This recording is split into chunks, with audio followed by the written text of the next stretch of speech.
오늘 시간에는 하이델베르크 요리문답 그 41번째 시간으로 그의 무덤이 악인들과 함께 있었으며 라는 제목을 가지고 본문 말씀인 이사야 53장 9절 말씀을 통해서 하나님께서 저와 여러분에게 주시는 말씀 함께 나누도록 하겠습니다. 계속해서 우리는 하이델베르크 요리문답 살펴보고 있고 신앙 고백을 살펴보고 있었고 그래서 우리는 사도신경을 하나하나 살펴보면서 이 삼위일체 하나님의 역할과 하나님의 역사에 대해서 살펴보고 있는 중입니다. 이제 우리는 성자 하나님이신 예수님에 대해서 살펴보고 있고 특별히 이 고난주간 가운데 예수 그리스도의 죽으심과 부활하심에 대해서 우리는 함께 묵상하게 됩니다. 지난 시간에 살펴본 제40문은 무엇이었냐면 왜 그리스도께서는 죽음을 당해야 했습니까? 왜 꼭 죽었어야 했는가라는 것입니다. 그것은 하나님의 공의와 진리가 그것을 요구하기 때문입니다. 하나님의 아들의 죽음 외에는 아무것도 우리의 죄값을 치를 수 없기 때문입니다 라고 말하고 있는 것입니다. 십자가의 역사만 했고 또 죽었어야만 했다고 해서 우리가 지금까지 살펴본 것입니다. 41문은 무엇일까요? 왜 그리스도는 장사 지내졌습니까? 또 왜 죽으시면 되는데 또 장사까지 지냈어야 하는가라는 것입니다. 그것에 대한 해답을 하이델베르크 요리문답은 이렇게 말하고 있습니다. 그가 장사되었다는 것은 그가 진실로 죽었다는 것을 증거합니다. 예수 그리스도께서 장사되신 것은 그분이 정말로 죽으셨다는 것을 증거한다는 것입니다. 예수 그리스도께서 장사됐다는 그 기록이 있다는 자체가 정말로 실제적으로 육체적으로 죽음을 경험하셨다는 것에 증거가 된다고 말씀하고 있는 것입니다. 우리가 뒤에도 살펴보겠지만 그 빈 무덤의 사건은 또 예수 그리스도의 부활을 증언하기도 하는 것입니다. 이 무덤이 우리 인간의 관점을 봤을 때는 가장 저주받은 곳이고 또한 불결한 곳이지만 이 무덤에서 무덤이 증거하고 있는 일들은 바로 예수님께서 정말로 돌아가셨고 육체적인 죽음을 경험하셨고 어떤 사람들은 예수님이 다 죽지 않고 거의 죽었는데 이 시간이 없어가지고 죽은 줄 알고 이 무덤에 장사를 지냈는데 그러다 보니까 살아났다라고 얘기하는 분들이 있지만 아닙니다. 정확하게 죽었기 때문에 무덤에 장사 지낸 바 되었다는 것입니다. 또 무덤이 증거하는 것은 이 빈 무덤이 증거하는 것은 바로 예수 그리스도의 부활인 것입니다. 자, 우리 이 장면을 한번 바라보길 원합니다. 요한복음 19장 40절로 42절 말씀입니다. 이에 예수의 시체를 가져다가 유대인의 장례법대로 그 향품과 함께 세마포로 쌌더라. 예수께서 십자가에 못 박히신 곳에 동산이 있고 동산 안에 아직 사람을 장사한 일이 없는 새 무덤이 있는지라. 이 날은 유대인의 준비일이요 또 무덤이 가까운 거로 예수를 거기 두니라.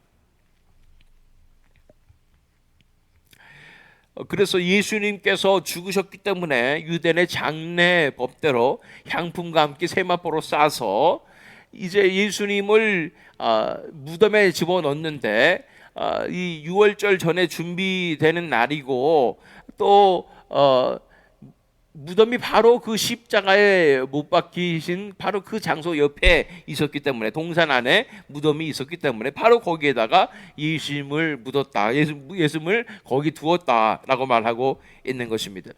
이것은 또한 신명기 21장에 있는 그 예언을 이루는 말씀이라고 볼 수 있습니다. 21장 23절 말씀에 그 시체를 나무 위에 밤새도록 두지 말고 그날에 장사하여 네 하나님 여호와께서 네게 기업으로 주시는 땅을 더럽히지 말라. 나무에 달린 자는 하나님께 저주를 받았음이니라. 이 말씀 우리가 한 두어 차례 살펴본 적이 있습니다. 그래서 이 나무에 달렸다는 것이 예수님의 이름께서 저주 받으신 그 자리에 위치했다는 것을 의미한다고 살펴보았는데, 여기 보니까 이 나무에 밤새도록 지 말고 그날의 장사라고 그랬는데, 예수님께서도 십자가에 돌아가신 다음에 바로 그 자리에서 즉석해서 장사되었다는 것을 보게 되고, 바로 그 십자가 바로 옆에 있었던 무덤에 장사되었다고 말하고 있는 것입니다. 그래서 우리가 아는 것은 고린도전서 15장 3절 말씀에 내가 받은 것을 먼저 너에게 전하였노니 이는 성경대로 그리스도께서 우리를 위하여 죽으시고 이제 무덤에 장사된 바 되셨다고 말씀하고 계시는 것입니다. 자, 왜 그리스도는 장사지내졌습니까? 그 의미는 그가 장사되었다는 것은 그가 진실로 죽었다는 것을 증거합니다. 그는 분명히 육체적인 죽음을 경험하셨다는 것입니다. 왜 예수님께서 이 육체적인 죽음을 굳이 경험하실 뿐 아니라 이 무덤에 장사되는 것까지 경험하셨어야 했을까요? 그것에 대해서 우리는 본문 말씀인 이사야 53장 9절 말씀을 통해서 더 깊은 의미를 찾기를 원합니다. 그는 강포를 행하지 아니하였고 그의 입에 거짓이 없었으나 그의 무덤이 악인들과 함께 있었으며 그가 죽은 후에 부자와 함께 있었도다. 예수님께서는 죄가 없으셨고 그 입에 거짓이 없으셨던 분이시지만은 죽으신 이후에는 죄인의 몸으로서 악인들과 함께 악인들이 처하는 그 상황 가운데 처하게 됐고 무덤까지 내려가셨다고 말씀하시는 것이고 무덤에 장사지셨다고 말씀하시는 것입니다. 뿐 아니라 이 부자는 이 세상에서는 복받은 사람들이지만 하나님 나라에서는 불의한 사람들을 말하는 것입니다. 그가 죽은 후에 부자와 함께 있었다고 말하고 있는 것입니다. 그래서 죄인들과 함께 있었고 가장 더러운 곳에 부정한 곳에 예수님께서 장사되셨다고 말하고 있는 것입니다. 우리 요한복음 11장 38절 39절 말씀 읽어보면 이 나사로의 말이죠. 이에 예수께서 다시 속으로 비통히 여기시며 무덤에 가시니 무덤이 구리라 돌로 막았거늘 예수께서 이르시되 돌을 옮겨 놓으라 하시니 그 죽은 자의 누이 마르다가 이르되 주여 죽은 지가 나흘이 되었음에 벌써 냄새가 나나이다. 이 나사로의 이 죽음과 이 다시 살아나는 이 사건이 예수 그리스도의 이 죽으심과 부활을 예표한다는 것은 우리가 너무나 잘 알고 있는데, 그런데 예수님께서 무덤까지 장사되셨다는 것은 어떤 의미를 가지고 있냐면 가장 불결하고 가장 더럽고 가장 부정한 그곳까지 가셨다는 것을 의미한다는 것입니다. 악인들과 함께 장사되셨다는 것은 우리가 회칠한 무덤이라고 예수님께서 바리새인들에게 선포하시는 것처럼 가장 부정한 곳, 불결한 곳, 이 더러운 곳을 상징하는 것이 무덤인데, 그곳에는 시체가 있기 때문에 또 시체를 분해하기 위한 많은 이런 썩은 냄새와 또 그것을 먹고 사는 그런 벌레들과 이런 것으로 잔뜩 있어서 그래서 그곳에는 냄새가 나고 이렇게 도저히 산 사람으로서는 그곳에 머물 수 없는 그런 환경이라는 것이죠. 그런데 거룩하신 하나님의 아들 예수 그리스도께서 죄가 없으신 분이 죄가 되셔서 악인들의 자리에 있을 때 무덤까지 같이 가셨다고 말씀하고 계시는 것입니다. 가장 더럽고 추악한 그곳까지 내려가신 것입니다. 자, 우리 마가복음 16장 2절로 4절 말씀을 볼 때 이제 예수님께서 이 무덤에 장사되신 이 장면과 또 이 부활하신 장면을 보면 안식 후 첫날 매우 일찍이 해 돋을 때에 그 무덤으로 가며 서로 말하되 누가 우리를 위하여 무덤 문에서 돌을 굴려주리요 하더니 눈을 들어본즉 벌써 돌이 굴려져 있는데 그 돌이 심히 크더라. 똑같은 장면이죠. 돌이 막혀져 있었고 그 굴 속에 예수님께서 계셨다는 것입니다. 그곳은 그럼 결국은 예수님께서 어떤 곳에 가셨냐? 이렇게 더럽고 냄새 나는 곳, 가장 불결한 곳, 산 사람이 도저히 살 수 없는 그곳으로 예수님께서 가셨다는 것을 의미하는 것입니다. 또한 이것은 영적으로 어떤 의미를 우리에게 가져다 주는 것입니까? 우리 예레미야 17장 9절로 10절 말씀을 읽겠습니다.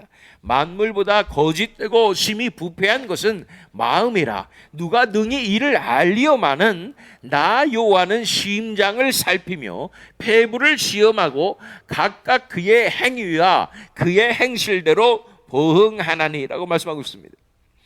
그런데 이 무덤과 같이 가장 부패한 것은 인간의 마음이라고 말씀하고 있는 것입니다.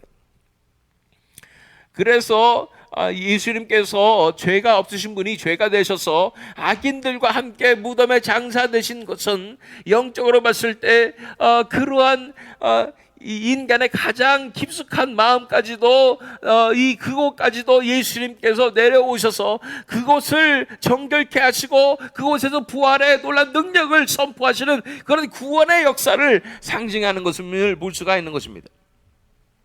우리가 가장 부패하고 타락한 곳은 가장 깊숙한 곳에 있는 마음입니다. 마음에 여러 가지 방이 있다면, 마음이 큰 저택이라면 그 중에 한 번도 열어보지 않은, 열어보기 너무 싫어하는 가장 부패하고 타락한 무덤과 같은 그러한 마음이 있습니다.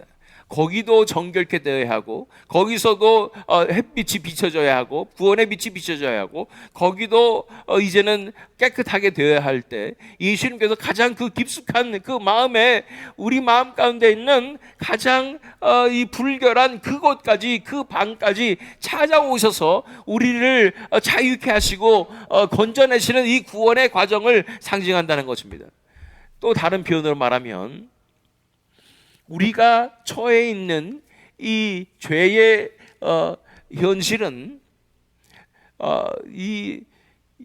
마치 예레미야가 구덩이에 이렇게 빠져 있었듯이 엄청나게 깊은 우물 가운데 빠져 있는데 그곳은 물이 말라버리긴 했지만 그곳이 진흙탕이 되어버리고 거기에 얼마나 춥고 더럽고 벌레들도 많고 부정한 그 냄새나는 시궁창 냄새가 나는 그러한 우물, 죄의 우물 가운데 빠져있는 우리를 건져내시기 위해서 가장 더러운 깊숙한 곳까지 예수님께서 내려오셔서, 친히 내려오셔서 그곳에서 우리를 만나주시고 그래서 대신 우리를 위해 그 고통을 당하시고 우리를 데리고 구출하셔서 이제 하나님의 나라로 올라가시는 그러한 것을 우리가 상상해 볼 수가 있는 것입니다. 그렇습니다. 가장 더러운 그것까지 예수님께서는 우리를 위해서 오셨습니다. 우리를 구하기 위해서 오신 것이고 우리가 겪었어야 할 이 죽음을 대신 겪으신 것입니다.